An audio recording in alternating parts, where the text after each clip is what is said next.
Bismillahirrahmanirrahim. Assalamualaikum warahmatullahi wabarakatuh.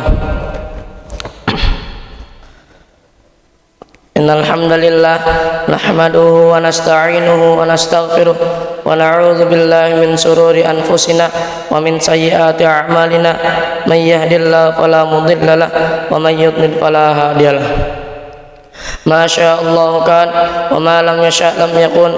La haula wa la quwwata illa billahil aliyyil azim. Jamaah salat subuh yang dimuliakan Allah Subhanahu wa taala. Izinkan kami untuk membacakan sebuah hadis yang bertema jangan lalai memohon petunjuk pada Allah Subhanahu wa taala. Dalam sebuah hadis qudsi ditegaskan, ya ibadi kullukum dhalun illa man hadaituhu fastashhiduni ahdikum. Wahai hamba-hambaku, kalian semua tersesat kecuali yang aku beri petunjuk, maka mintalah petunjuk padaku, niscaya aku akan menunjuki kalian. Hadis riwayat Muslim. Isi kandungan hadis ada banyak hal yang menimbulkan masalah, perbedaan pendapat dan pertentangan. Karena itu kita harus memohon petunjuk pada Allah, Zat yang Maha memberi petunjuk, Maha mengetahui dan Maha memutuskan. Syekhul Islam Ibnu Taimiyah rahimahullah berkata, terkadang suatu perkara menjadi samar di permulaannya, kemudian Allah Azza wa Jalla menunjuki orang-orang yang beriman kepada kebenaran dalam hal yang mereka perselisihkan. Dengan seizinnya, setelah dia memohon pertolongan dan petunjuk kepada Allah Azza wa Jalla serta merasa butuh kepadanya, Allah Azza wa Jalla akan menunjuki siapa saja yang dikehendaki kepada jalan yang lurus. Dalam menjalani kehidupan ini, tentu kita sebagai manusia pasti pernah mengalami kesulitan dan kesusahan, yang semua itu merupakan ujian dan cobaan dari Allah Subhanahu wa taala. Sungguh, tatkala kesulitan itu datang, maka Allah lah sebaik-baik penolong, dan kepadanya lah kita bergantung. Sesulit apapun cobaan dan kesusahan yang melanda, janganlah Anda tergoda untuk meminta tolong melalui jalan menuju kesyirikan. Rasulullah pernah berdoa secara lengkap. Doa ini mengandung permohonan petunjuk, ketakwaan, kesucian, dan kecukupan.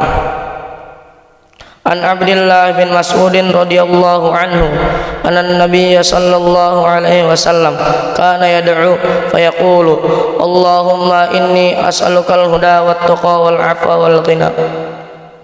Dari Abdullah bin Mas'ud radhiyallahu anhu bahwasannya Nabi sallallahu alaihi wasallam pernah berdoa, ya Allah, sesungguhnya aku meminta kepadamu petunjuk, ketakwaan dan kesucian dan kecukupan. Ayat Al-Quran yang berkaitan dengan hadis. Allah Subhanahu wa taala berfirman, tidak ada suatu musibah yang menimpa seseorang kecuali dengan seizin Allah. Dan barang siapa yang beriman kepada Allah, niscaya Allah akan memberi petunjuk kepada hatinya, dan Allah maha mengetahui segala sesuatu. Surat At-Taghabun. Allah Subhanahu wa taala berfirman, dan segala nikmat yang ada padamu datanglah dari Allah. Kemudian apabila kamu ditimpa kesengsaraan, maka kepadanya lah kamu meminta pertolongan. Surat An-Nahl.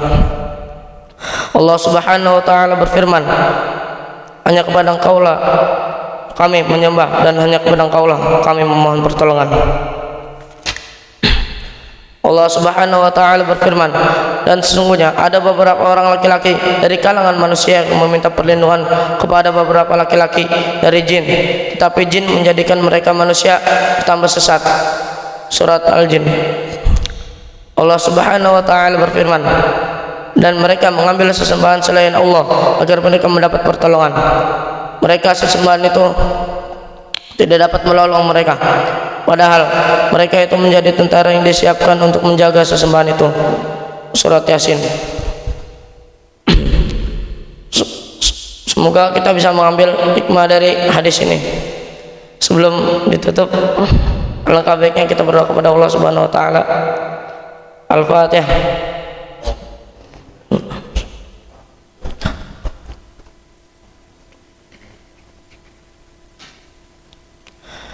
Bismillahirrahmanirrahim. Alhamdulillahi rabbil alamin, hamdan yuafi ni'amahu wa yukafi'u mazidah. Ya Rabbana lakal hamdu lakal syukru kama yanbaghi ijalali wajhikal karim wa azimi sultanik. Allahumma salli wa sallim ala sayyidina Muhammadin wa ala ali sayyidina Muhammad. Ya Allah yang maha besar dan maha kuasa, kami memohon kepada Engkau ya Allah untuk para musyrik, orang tua asuh, donatur, pembina dan pengurus yayasan, pengurus ponpes dan umat muslimin dan muslimat.